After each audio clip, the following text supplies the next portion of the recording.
Good morning, viewers. We welcome you to this edition of Focus on Parliament. My name is Agather Atuhaire, your host.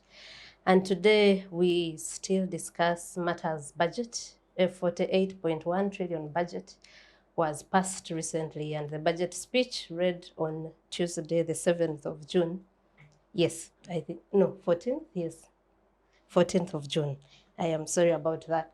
So we want to briefly look into it, although we have discussed it here, but we want to still hear what Ugandans think about the budget that was passed, about what the expectations were, but also we want to look into the process of passing this budget. We know that the roles of passing the budget, it's a role of Parliament, but there are issues that make you wonder if actually Parliament has this role. For example, when Parliament was considering the budget and it made changes up to the tune of almost 1 trillion shillings, they were summoned by the President, and we hear from reports that the President told them it's not with their mandate to distort the budget that has been tabled before them by the Ministry of Finance on behalf of the President, as the Constitution mandates. We also want to look at the issue of supplementary budgets, considering reports in the media that MPs received 40 million shillings each for their role in passing a supplementary budget that was passed on the 18th of May, 2 days before the passing of the financial year budget. And to discuss with me that, two panelists. I'll start with Jeff Wadulo. Yep. Jeff works with the Civil Society Budget Advocacy Group. Correct. And you're the Parliamentary Liaison Advisor. Yes. Welcome to the show, Jeff. Thank you, Agatha. I also have the ED of Center for Constitutional Governance, Bireete, who I know has discussed this budget since it's the inception of the process. Up to now, I am sure by now has it by head, and the issues of the people of CAF. You're welcome to the show, Sarah. Thank you, Agatha. I only discussed the budget as an ordinary citizen because I'm not an economist. I know. An ordinary citizen is the one who understands what other ordinary citizens were expecting from this budget. Okay. But sometimes we feel really fatigued to talk about the same issues when it's budget cycle, because we are always talking about priorities got wrong, money in critical areas not put there. So I don't know, as you, Sarah, who has discussed the budget, and I am sure for more than a year and 2 and 3, when a budget is passed like now, do you find any new thing, or is it the same old problems we have grappled with? Or we have critical areas that haven't been funded, we have areas that we don't think deserve that much money but end up with the lion's share. Let's start from there. Is there anything new in this budget that you have seen? What's new? The budget on paper seems organized. And I think we are seeing the touch of the new PSST in terms of that organization that he brings from his previous field, academics. The budget has a long theme: monetization of the economy, market access, the agro-industrialization, digital economy. So we are focusing on everything. On everything. Because the long theme is an indicator of indecisiveness and a lack of focus. But also there are other salient issues in the budget. One is our glaring fiscal indiscipline that you hinted on the introduction. Just 1 month into the budget, you will see supplementary budgets flying on the floor of the House. And that distorts the whole essence of planning and budgeting. Because it's like, yes, we are feeding from hand to mouth. So it's like a person, especially now, like when citizens really, we are broke. Every day you wake up, you budget for what you have in your pocket. But in the case of government, they are even more broke than the citizens. They table a supplementary budget, then they table a loan request. So they plan to spend outside the framework, but also plan to borrow outside the framework, which is very unfortunate. So we have that fiscal indiscipline by the NRM government and President Museveni that I think is chronic, because I don't think it can be cured. unless he leaves State House. So I hope really, Mr. President, you know that you are leading a population that is impoverished. You have borrowed beyond the red lights. Please stop the elaborate patronage, stop the supplementary budgets. The other issue is, you know, the key issues of a budget: planned revenue, planned expenditure. Yes. The money we can generate as a country, about 25.9 trillion, can only pay for debts. Because we pay for debts, we need about 17 trillion to service our debts, and then the wage bill. So you have the money that we generate as a country can only pay the basics. Nothing for development No. expenditure. It can only pick the wage bill, and it can only service our heavy loans. So beyond that, we have to borrow.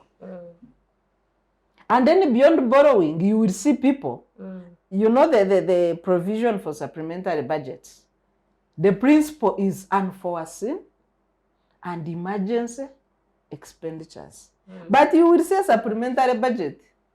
Let me, just for purposes of demonstration, an entity borrowing to pay salaries. Is that unforeseen? We just talked Is about that an emergency?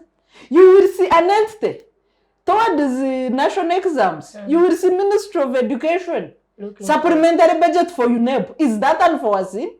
Don't we all know the calendar for exams in this country? So really the leadership has no capacity to adjust to fiscal discipline and follow the budget. Okay, let's bring you in, Jeff. Okay. CSBAG has done a lot of work on the budget over the years. Right. What are your views as you and the CSBAG in this budget? What are the new things? Are we still dealing with the chronic illnesses, like Sarah put them, that we have failed to cure? Thank you so much, Agatha, and our viewers out there. Well, you could see a few changes. As Sarah put it, I think there's some sense of organization. But you can be sure that every year you'll have a bigger budget than the previous year. Not necessarily that is responsive to the needs of a growing population, but because I think the appetite, because this very budget, by the way, the first draft of the budget framework paper was about 43 trillion. When it came back on appropriation, it was 47. Yeah. And before they actually finished the debate, it was 48.1. Yeah. So you can be sure that the next financial year budget will be bigger. 50 trillion. Will be 50 plus trillion. Yeah. But what is worrying is the growing interest payments, which have, for the last 3 or 4 years now, taken number one claim on our national budget. And interest alone without the principal, because our debt to GDP has actually hit the 50 mark percent. It's over 50 53 point Yeah. mark. That means that increasingly the money that we borrow is displacing the money that we need to use for our basic services like health, education, and others. Because of that huge component on interest payments, which, by the way, in the agreements, you have to first pay the interest payments before you actually start thinking about, so how much has remained for health? How much has remained for education? So that is very worrying, but worrying also in the sense that our parliament, and maybe specifically the National Economic Committee, I think is toothless. I've never seen anyone request for debt that has ever been refused by the Committee on the National Economy. And by the time they bring it to the plenary, you still see all sorts of rhetoric about how our debt to GDP is growing. I think now we're about 73 trillion. Yeah. In the last 3 financial years, I think we have more than tripled our public debt. You know what I learned recently? Yes. That whenever a loan request is passed, people at the Ministry of Finance throw a party. I hear you, Can because you imagine? Because yes, because there are all They are- sorts of they have more wolves money. We get kickbacks in the from corridors that. all over. I mean, the supply chain is so huge. Even from those who solicit, who was it? Matia Kasaija? Who was it? The former PS?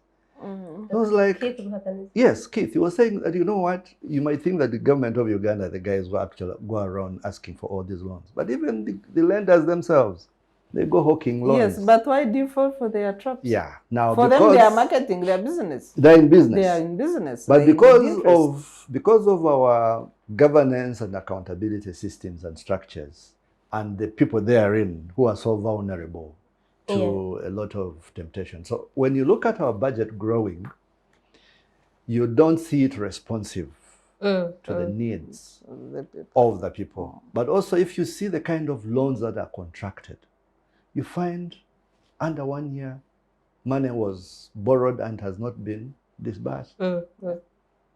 But is earning interest. And we are paying interest. We're paying interest on those loans. But in every budget speech, every background to the budget, you hear rhetoric on this year we're going to make sure that we borrow money from concessional sources, but also that we shall use it to the best of our ability on performing projects. You heard, I think, the minister again the other day, that projects that are not working, we are going to cancel them. That's rhetoric. You'll be sure the following financial year, it will be still business as usual. Perhaps the other new thing, which I'm not very excited about, is the so-called parish development model. There's $1 trillion in there. In the current budget that is ending this month, there's also about 500 billion that has been given to all the parishes, to at least each one get about 17 million for operationalization of systems, recruitment of critical staff. But this whole instance of trying to,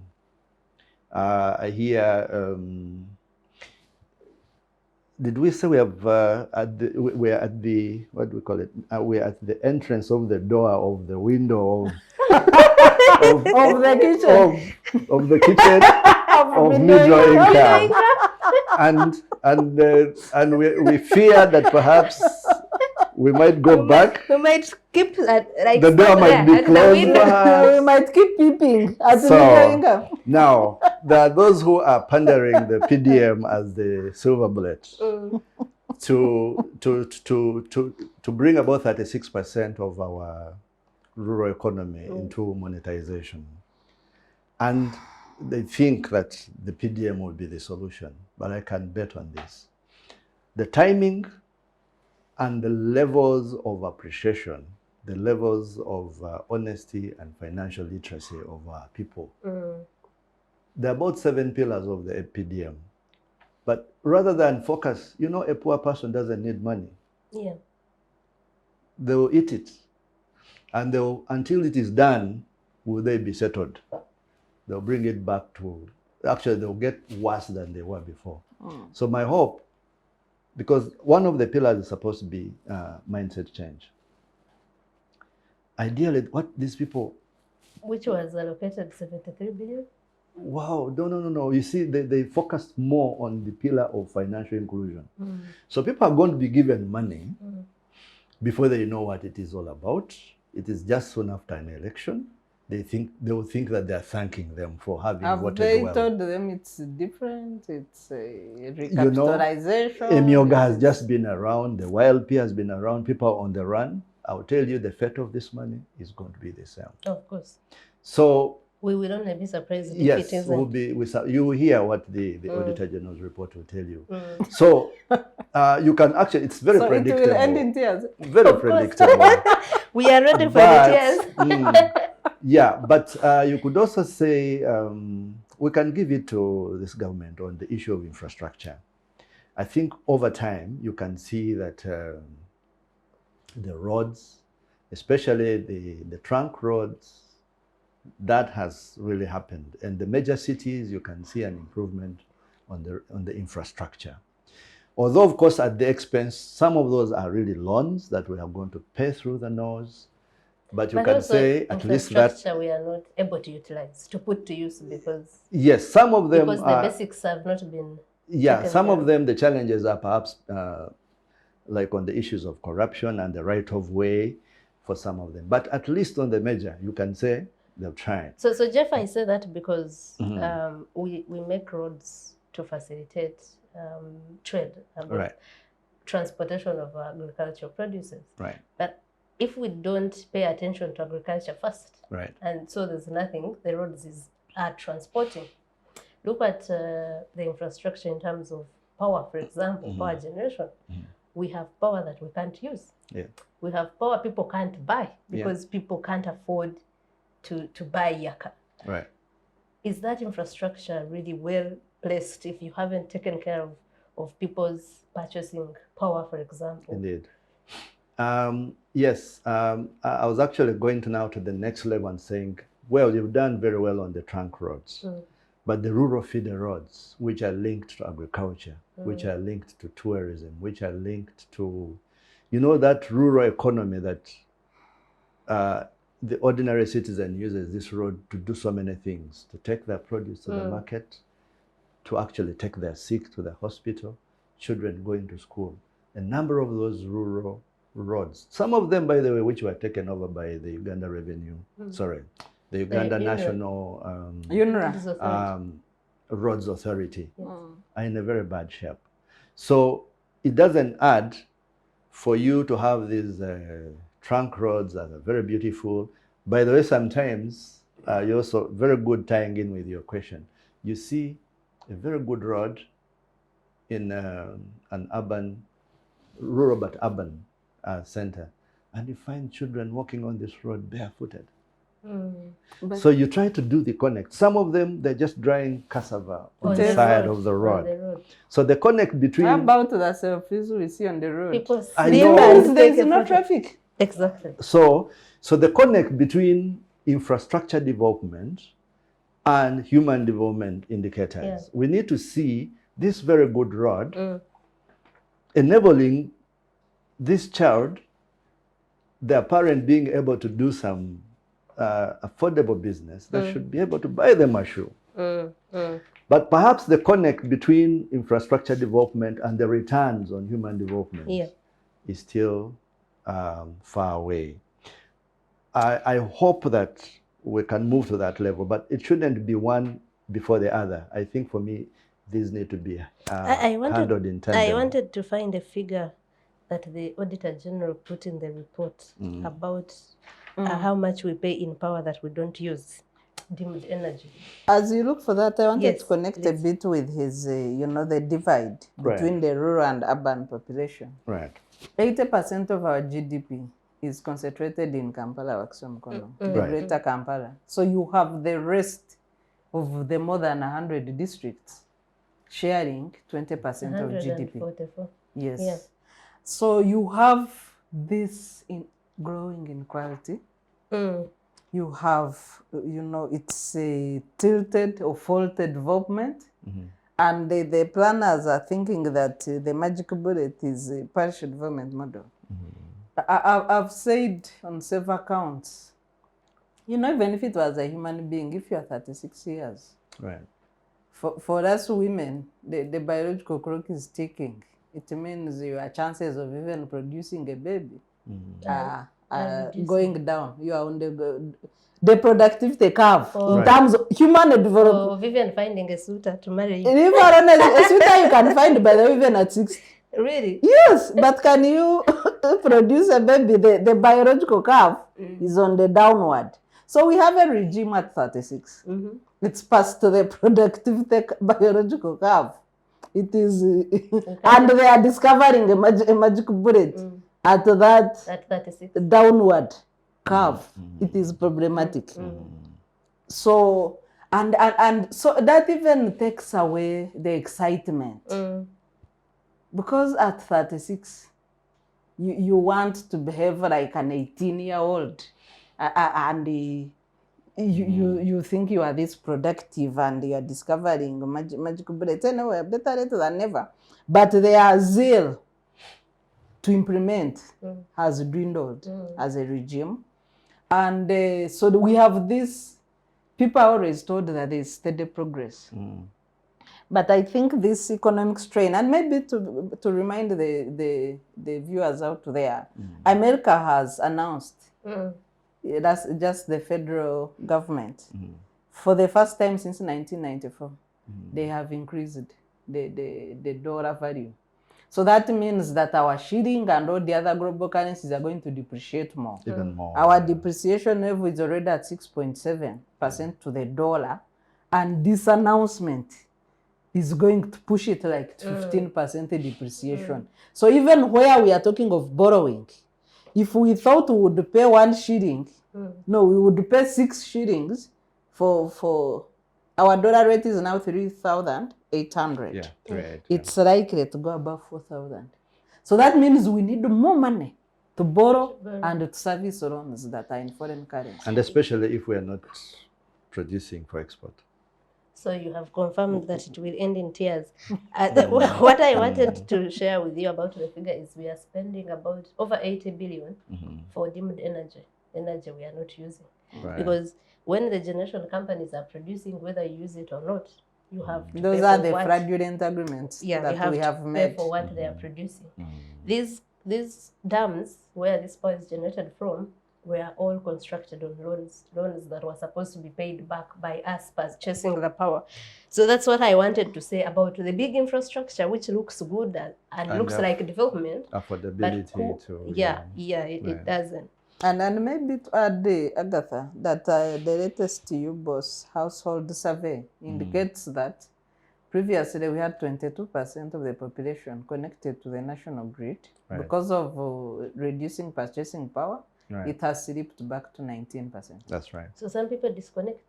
They are not they cannot afford power anymore. And so is poverty, by the way.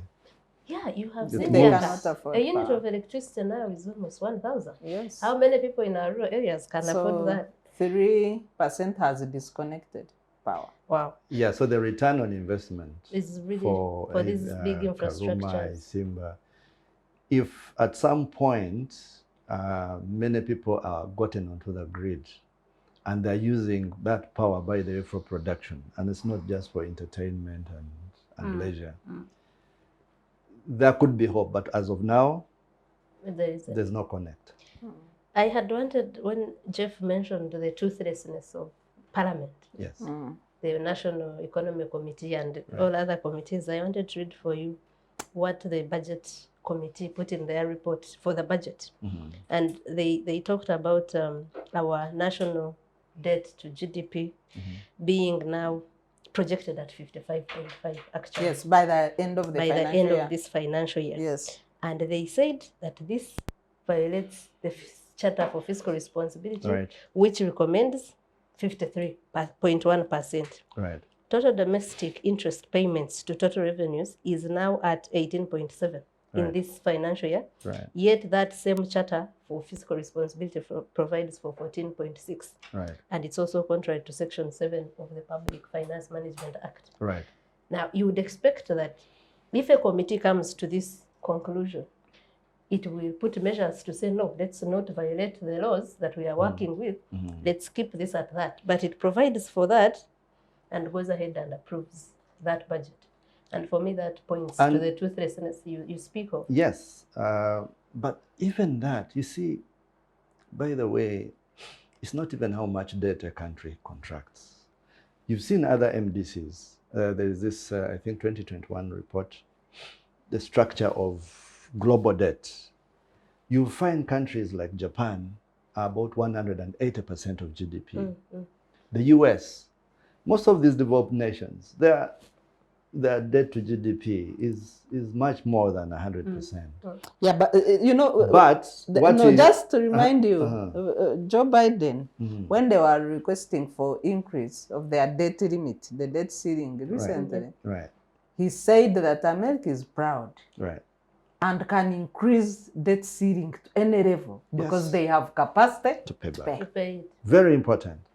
So you see, the moment you are classified by the IMF and the World Bank that you're a risky borrower, Yeah. that you shouldn't go beyond 50%, then there's a huge concern on how you're viewed by borrowers in terms of being risky, but also how is your own financial management portfolio to be able to pay back that but the we debt that you borrow money for what? Exactly, that's what I'm saying. Just to look at the behavior of government. Just Exactly. last weekend, Yes. the Prime Minister, Yes. who is a leader of government business, donated a vehicle of about 500 million as a birthday gift to a dead person. OMG. So how about That is even what I was waiting how for. about the large To a ghost. the largest kind of lifestyle that we live? You saw convoys, you saw the 2.8 billion cars we cars have of Parliament. I mean, can we afford that purchased for kind? ceremonial. Can we Because- afford? Because we actually have speakers of parliament, both the speaker and her deputy, who have official cars, Yes. personal cars, Yes. ceremonial cars. Yes. So how we use our money, because we would be happy if we're borrowing to invest and have high returns on this investment. Yeah. But if you're borrowing for recurrent expenditure, a lot of that money actually, which ends up, the one you see moving around, some of it which has no accountability trails, some of that is such money that is contracted in funny ways. So we are living large on a string. For some of those, our means. who was saying that somebody is preaching wine, or rather, sorry, preaching water and drinking wine.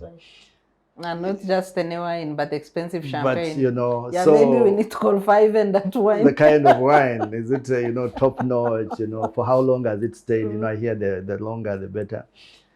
But you see, and that's our problem. Yeah. So, but you see, so this so-called development that you see, by the way, is more or less like, you know, a structure that is built around a very weak foundation. You can see something which is really good and from far, but perhaps it might be very far from good in terms of the building blocks of such an economy. It is bound to collapse. Just by a small wave, you can see how these increasing prices, and the president tells you we cannot do anything about it. Our house is not built on sand. That's what he said. We cannot do anything about it. Of course, sometimes in decision making, the do nothing option sometimes is the best option, to just let things move in free gear. Yeah. Of course, I get his point that when he tries to subsidize some of these prices, of course, there'll be less money in the consolidated fund for his other spending freedom. But at least you can say, you know what, as a government, we'll try and rein in the private sector to a certain extent. But why? Because they're tied in, because a number of the guys who are in government are also the owners of these businesses. Okay, so, I wanted us to return to the truthlessness of Parliament, but before that I wanted Sarah to expound on how this budget is organized. I didn't understand it. It's not fair that we leave our viewers.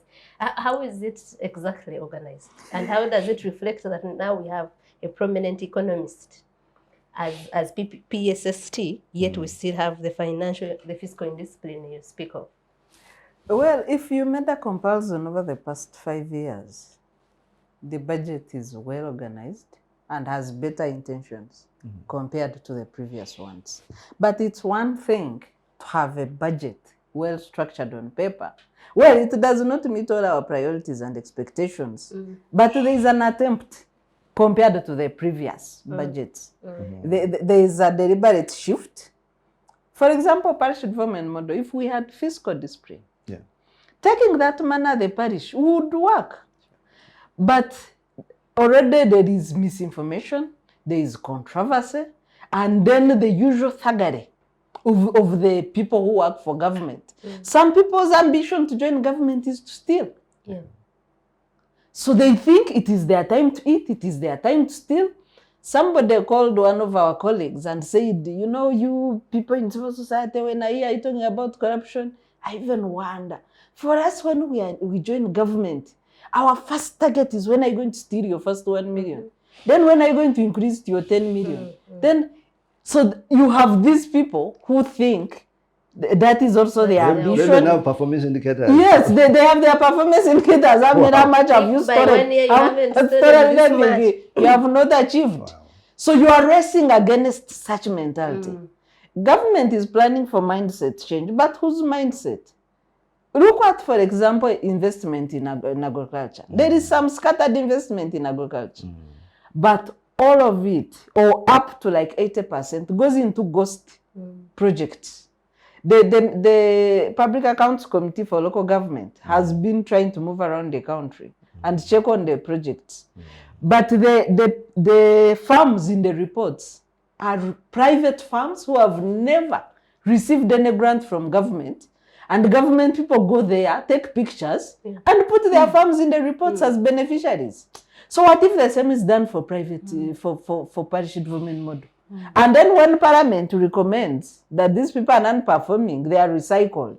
So you have a cow in one district who embezzles money like that. When Parliament recommends and maybe Auditor General picks up the issue, then they are recycled to another district. They are not fired.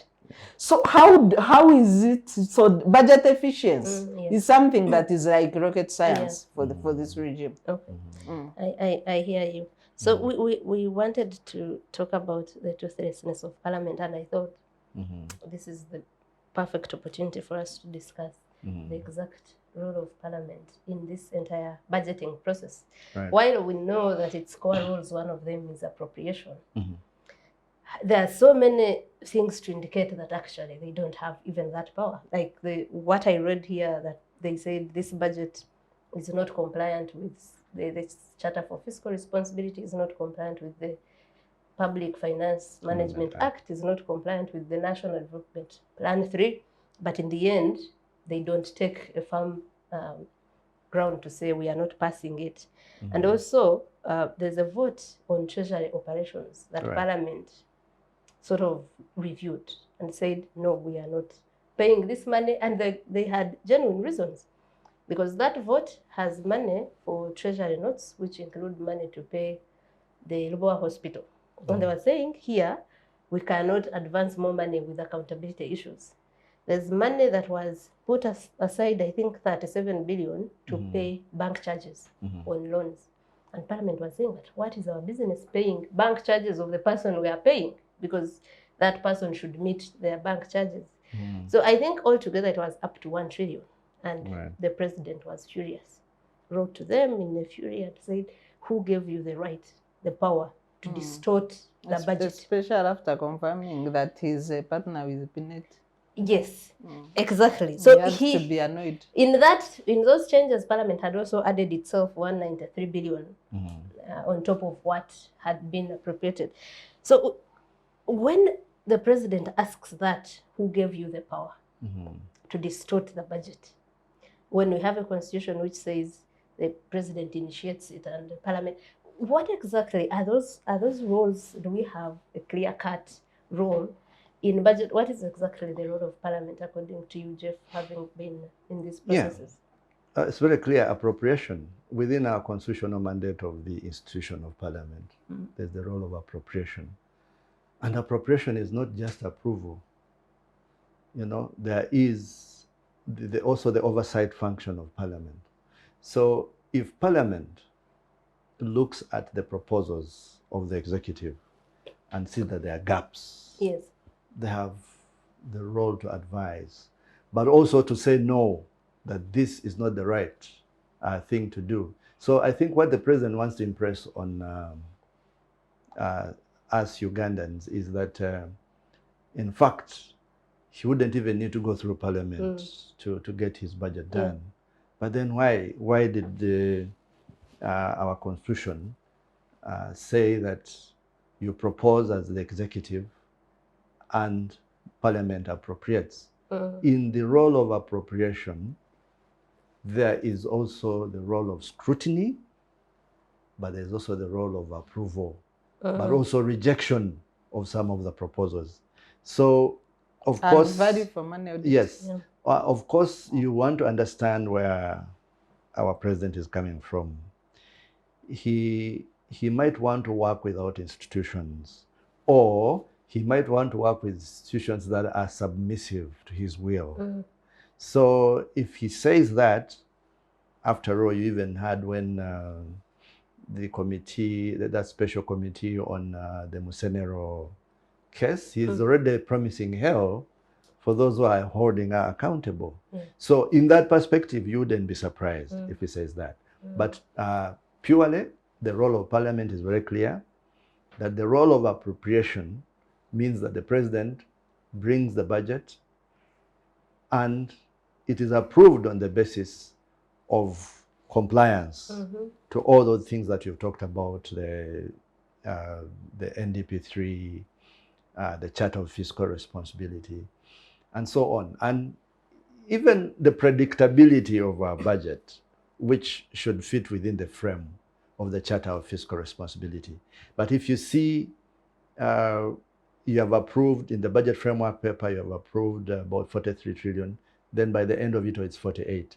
Then you wonder, where was that in the last 3 or 2 months? Where are these other spending areas coming in? Yeah.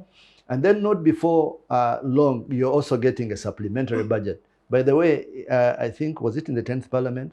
We also saw supplementary budgets of 2 financial years back. Yeah.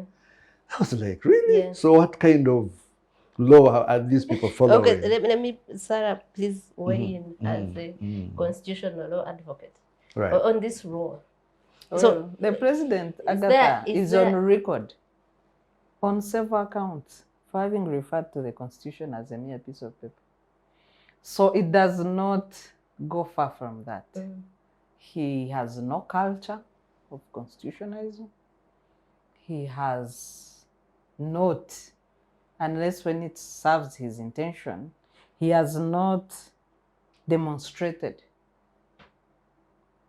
the conduct of constitutionalism as envisaged within the constitution whenever the constitution gets in his way. So for him, either the constitution matches with his interest or he must get rid of it, including the amendments he has put through, even at gunpoint when he deployed the army to attack Parliament and beat up MPs. So I think really, if you blamed President Museveni for following and implementing the constitution to the letter, it would be wrong accusation. For him, the constitution must serve his wishes or it gets out of his way. Yeah. Thank you very much. I think let's take a short commercial break, and when we return, in the few minutes we are left with, we will discuss the issue of supplementary budget, which now looks like MPs are rewarded for passing supplementary budgets in this country. We'll be right back. Digital rights are those human rights and legal rights that allow individuals to access, use, create and publish digital media, or to access and use computers, other electronic devices and telecommunication networks. Digital rights include a right to freedom of expression, information and communication through technology, a right to privacy and data protection, a right to credit for personal works, a right to universal and equal digital access, a right to identity, a right to anonymity, a right to be forgotten, and a right for protection of minors, among others. The state's digital rights are frequently violated through various unfair actions, for example, blockage of websites and social networks, theft of credentials, unauthorized use of people's data for personal gain, privacy intrusion, online censorship, arrests and intimidation of online users, internet blockages, and the proliferation of laws and regulations that undermine the potential of technology to drive social, economic, and political development worldwide. It is hence every citizen's responsibility to respect rights of other digital users and to speak out or report to the responsible parties when one's rights are violated. Welcome back from the short break. We are glad you're still with us, and we are discussing the budget process, the supplementary budgets, and the role of Parliament in this entire process. And I'm still with Sarah Bireete, the ED of CCG, Jeff Wadulo, who works with the Civil Society Budget Advocate Group. And I want us to get right into this issue of supplementary budgets. Media is awash with 40 million that MPs have reportedly received in cash. And one of the reasons is that while considering the supplementary budget that was passed on the 18th of May, just 2 days before we passed the financial year budget, they were promised that you pass it and you're going to have maybe 2 billion for yourselves. And also the context is that the Speaker of Parliament, Anita Among, had chased that supplementary request before and said, but we are already considering the budget of the financial year that can wait. So all that brings into context the issue of supplementary budgets that we have dealt with year in, year out, to the extent that I think the Auditor General has written about the unreasonableness of these supplementary budgets. Jeff, what do you say about that issue? The habit of supplementary budgets, we thought we had cured it with the PFMA 2015. I remember when the law was being made, there was in the reforms an attempt to try and do away with the supplementary budgeting and only reserve it for issues that are emergency in nature, those that are unpredictable, unforeseeable, and unabsorbable within the current financial budget.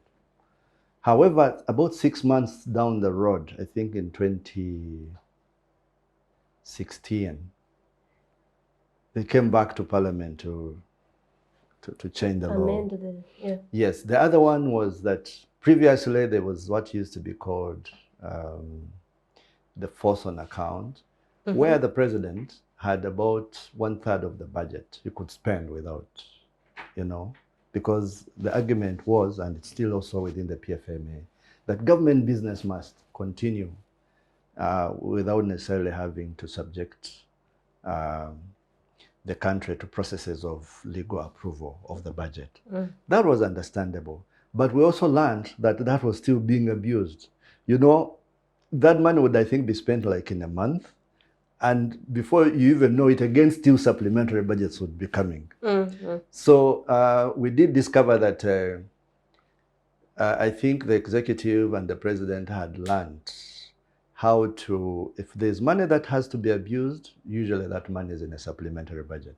And not just in a supplementary budget, a lot of it is now also hidden in classified expenditure.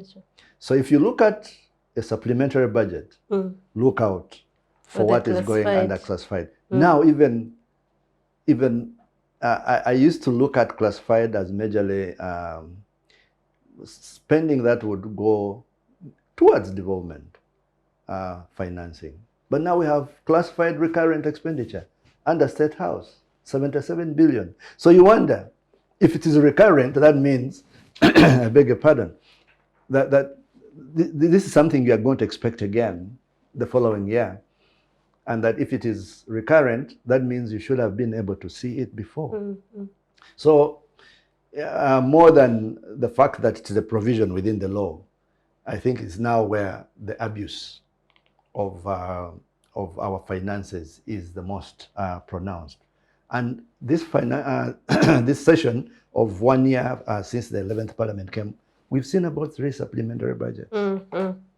We've seen, and these budgets, they are followed with their own requests. Yes, and you need to keep adding that for the emphasis of the station out there. So that we don't only abuse the laws, but we also abuse them in order to increase the debt burden in this country. And because of the nature of the components of supplementary, you find, as Sarah talked about it already in this particular last one we had salaries. Did you recruit people midway? What happened? How unpredictable is that? But we have seen that they actually use supplementary budgets. The money that you see, some of this that people move around with in bags, the money you see the Prime Minister sometimes giving out, like it is coming out from her own pocket. The money you see the President giving out, this is money which is usually through supplementary budgets. And it's a bad thing because some of that money actually, if you read the Auditor General's reports, most of it is abused. Most of it is abused. Sarah, in the response to the budget by the opposition, the leader of opposition in Parliament, they talked about how meaningless it has become because supplementary budgets, like Jeff puts it, supposed to be for an unforeseeable and unavoidable, maybe emergency. Yes. So the leader of opposition said that items which are rejected by Parliament during budget approval are later brought in terms of supplementary. Yes. We also need to remember that the supplementary request that was passed 2 days to the passing of the financial year budget was 617 billion. What do we say about this disregard for the law? And still we go back to a Parliament that does not hold this the executive to account, playing its oversight role. Yeah, Agatha, Jeff has explained how the Public Finance Management Act was amended. And as he was demonstrating, I was like, how simply can I put it out for the citizen out there, beyond the legalese?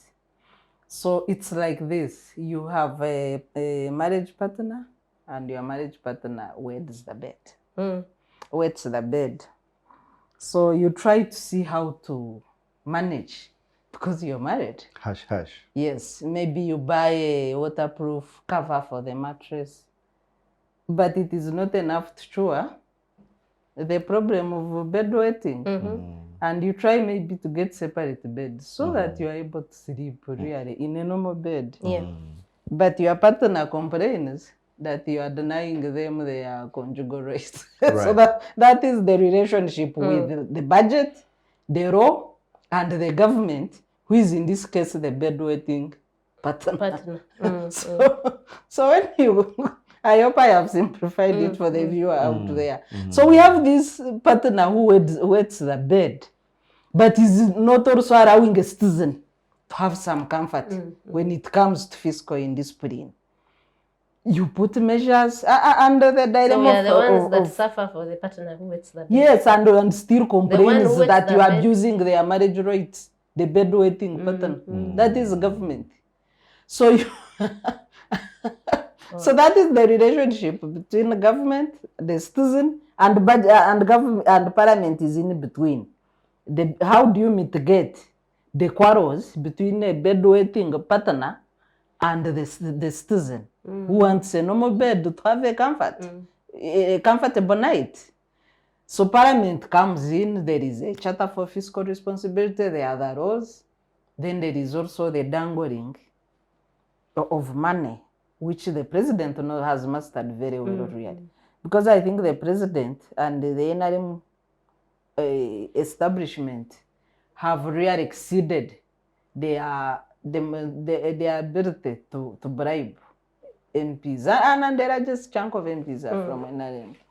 So when you read the reports in media, the promise for the bribe was mentioned in the caucus. The money is paid out. But there is also contradictory information that this is gratuity. And my question was, the annual gratuity, and Jeff will advise since he sits at Parliament.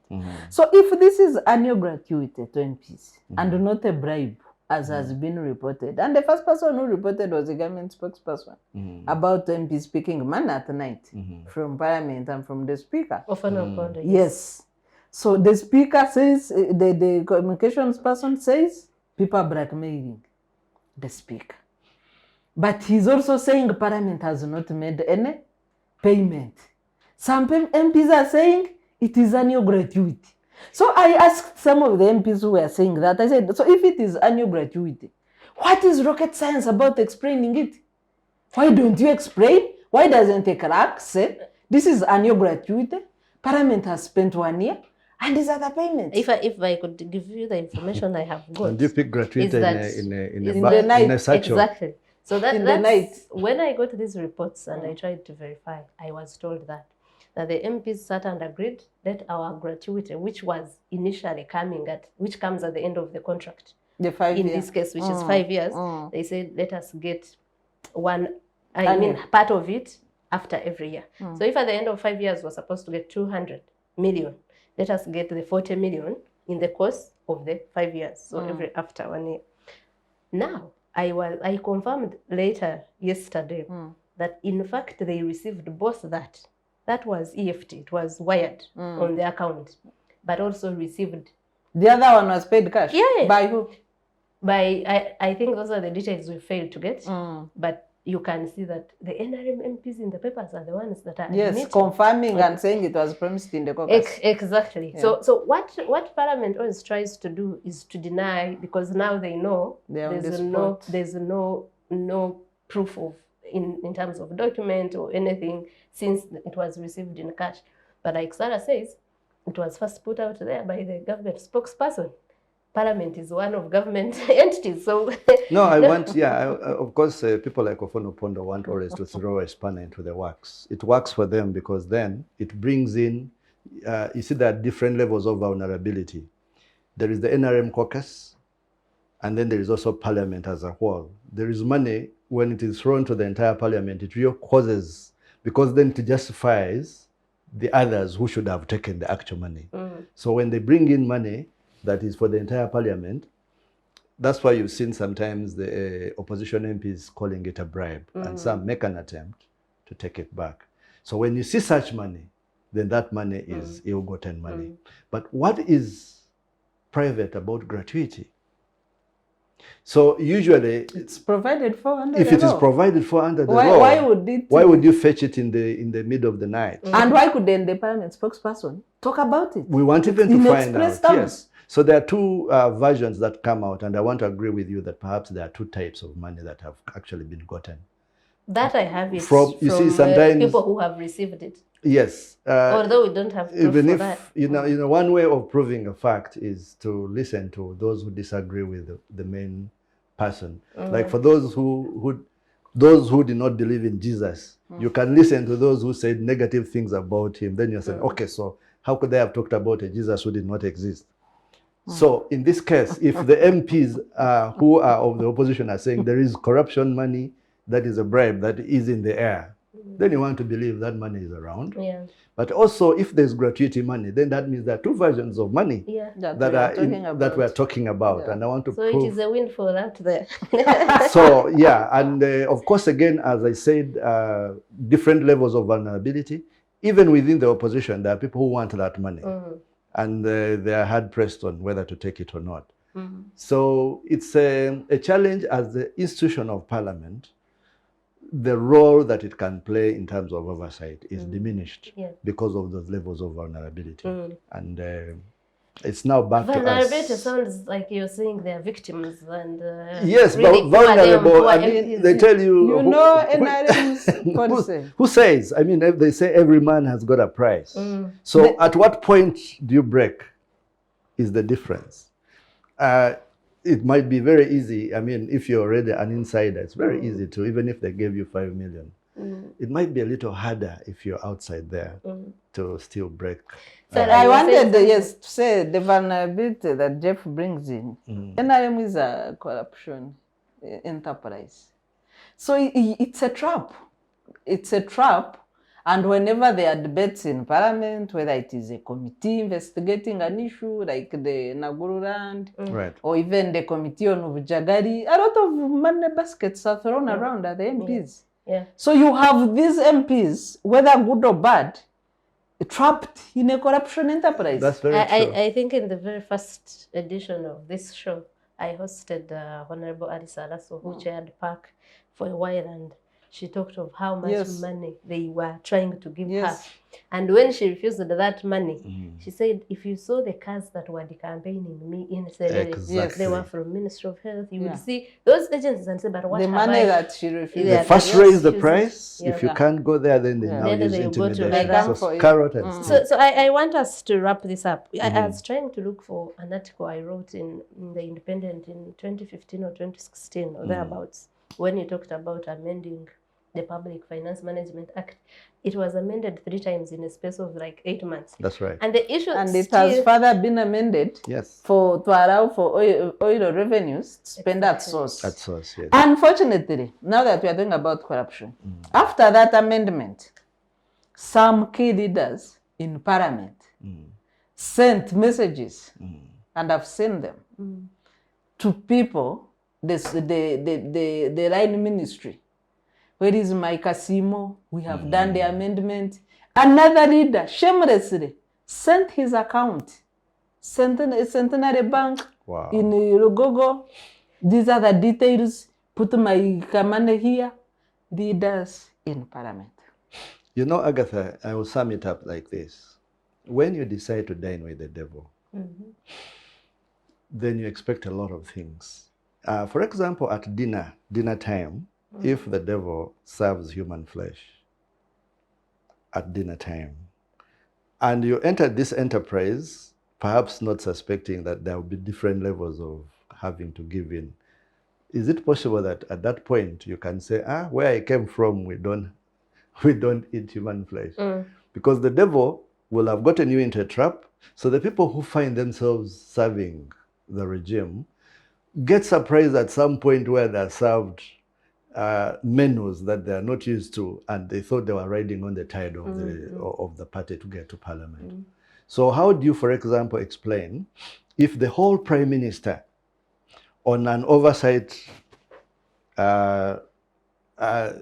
function goes to try and get access to the hospital in Loboa, and she's chased away like a chicken thief? How do you think she's feeling at that point? She's the Prime Minister. She also carries a gift for a dead person. And you're being chased away like a chicken thief, and you cannot say, oh my God, and you cannot say that was a bad thing. So if when these things move beyond making so us sad. when you decide to dine with the devil, those are some of the contradictions you have to. Gentlemen and lady, I want us to wrap it up. Unfortunately, our time is running out, and I have one last question for both of you. I'll start with you, sir. We are looking at this. Supplementary budgets have become for sale now, regardless of the law, of what the law says, and from an institution that is supposed to play an oversight role on the other. Where does our hope come from? Like the Bible says, where should we put our eyes? The Parliament is young. It's just 1 year. The problem is that in our minds... You mean the 11th Parliament? Yes. Because we have seen these things Yes. even with the previous No, one. I'm not. Of course, I mean the 11th Parliament. Because I'm not talking of Parliament as an institution. Has been there even in pre-independence times. But this Parliament is young, 1 year. There are so many odds against them. And one of them, I've mentioned two. One is the mindset of the citizen, which we have all like written them off, and we think they are all self-seeking, they don't care about us. Like the Baganda would say, they just care about their luxuries and comfort, and they don't care about the people. So that's one order they are racing with. The second order they are racing with is the NRM corruption tendencies, the fiscal indiscipline, which is like a perennial bedwether in a marriage. And you need the dry part of the mattress to sleep on as a citizen. And the money Even the bedwetter needs the dry. I don't know. Affirmative action. The bedwetter even needs the dry part. Affirmative action. And inclusiveness, leaving no one behind. You haven't noted the bed in your childhood. You have to look for the comfort. I look at, there is, by the way, there is hope in the midst of all this. So MPs are racing against these two. There is a little but bit of they hope. are well-intentioned MPs that we should support. That's right. They have done a good things so far in 1 year, reversing that unfortunate coffee deal. Indeed. The committee on Randi Nakawa, they are investigating Gidaguyi. There are some well-intentioned MPs. Let's support them and see what comes out. I've Jeff seen says there's a ray of hope. a bit of Yes. hope. You've seen Yeah. the structure and composition of this parliament. They're much younger and a little more independent than the previous one. You've seen, I agree with Sarah, on the issue of coffee. They said to President Museveni. On the issue of bail. On the issue of bail. Yes, they said we are potential victims of this law that you want us to pass. On the Musenero investigation, you've seen the Uganda Railways Corporation investigation. You see a crop of MPs that stand to their word and mean what they say and say what they mean. Yeah. And then you also see, I think the opposition is also trying to get their act together. I've seen a little more organized leader of opposition who gives opportunity to his cabinet to make alternative positions. Yes. I saw there's the time when I think Omicron was being suspected.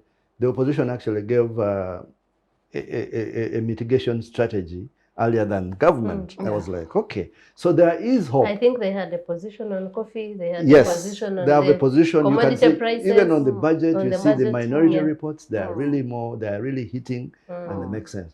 So, but in the midst, of course, of the context of a government that would prefer that even the institution of parliament does not exist, then you understand how much they can do. So, but there is hope that increasingly, if we have more of that kind of mind which can stand up to the president, I think there is hope. But also the hope in the transition, that perhaps by 2026, we will be dealing with a presidency that is in the wee hours. Okay, and let me close this session here.